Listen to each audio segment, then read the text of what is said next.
Togo, les grandes décisions prises au Conseil des ministres du jeudi 1er juin 2023. Le Conseil des ministres s'est réuni ce jeudi 1er juin 2023 sous la présidence de son Excellence Monsieur Faure Sozana Gnassingbé, président de la République. Le Conseil a examiné 2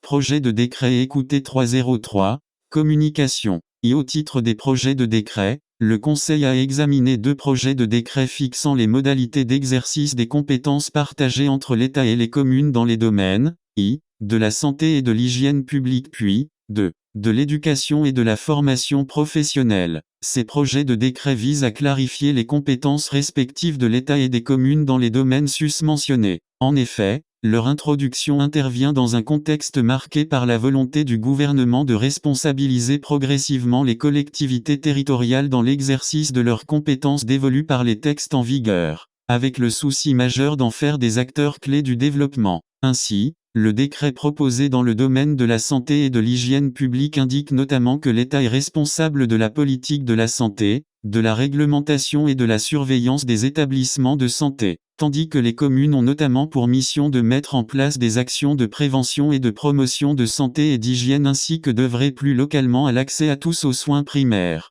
S'agissant de l'éducation, l'État se charge de définir et suivre la mise en œuvre de la politique nationale d'éducation et apporte un appui technique à l'élaboration et à l'exécution des projets d'établissement scolaire, tandis que les communes ont entre autres pour mission d'identifier les lieux d'implantation des centres de formation professionnelle, établissements scolaires, etc. L'adoption des 2 textes permettra une plus grande implication des communes aux côtés de l'État en matière de santé, d'hygiène publique, d'éducation et de formation professionnelle. Par ailleurs, ces décrets qui seront mis en œuvre de manière progressive, en tenant compte des capacités des collectivités territoriales, amélioreront également la complémentarité entre l'État et les acteurs locaux pour le bien-être des populations. Au titre des communications, le Conseil a écouté une première communication relative à la nécessité d'une loi sur la transformation digitale, présentée par le ministre de l'économie numérique et de la transformation digitale. Le numérique est un vecteur important de croissance et de développement pour notre pays et est susceptible de contribuer à l'émergence d'une société libre et protectrice des droits des citoyens, notamment en favorisant l'accès de tous aux opportunités. La présente communication a pour objet de rendre compte des actions qui pourraient être mises en œuvre pour accélérer la réalisation des ambitions de modernisation de l'administration au travers d'une digitalisation accrue. Le Conseil a instruit pour que les modalités pratiques et techniques des actions prévues soient analysées dans une optique d'une plus grande synergie, d'une cohérence d'ensemble, mais aussi d'une plus grande efficience des projets et programmes dans le domaine de la digitalisation. Le Conseil a ensuite écouté une communication relative à la demande d'accompagnement pour l'insertion professionnelle des personnes vivant avec un handicap,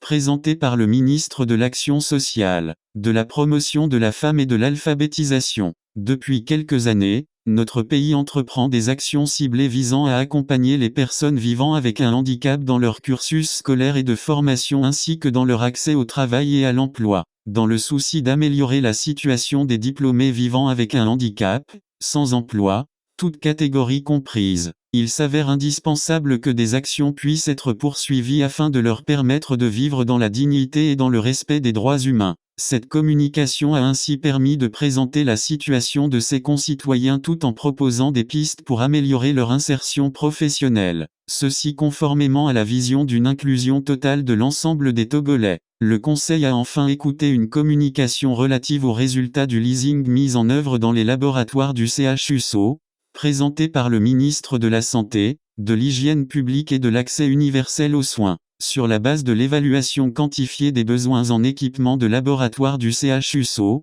notre pays a fait recours au leasing reposant sur un contrat par lequel un fournisseur met à disposition des équipements, dont il assure le fonctionnement et la maintenance, tous frais payés par lui. Les avantages tirés par le CHUSO de cette approche depuis sa mise en œuvre en 2020 sont notamment l'élargissement de la gamme des prestations, soit 134 types d'analyses aujourd'hui contre 44 au départ, ainsi que la satisfaction des patients à 79% en décembre 2022 contre 56% en décembre 2019. Cette pratique a ainsi produit des résultats très encourageants permettant sa prochaine mise en œuvre de manière plus large, dans la poursuite du renforcement de l'inclusion et l'harmonie sociales en garantissant la couverture santé à tous. Fait à Lomé, le 1er juin 2023 le Conseil des ministres.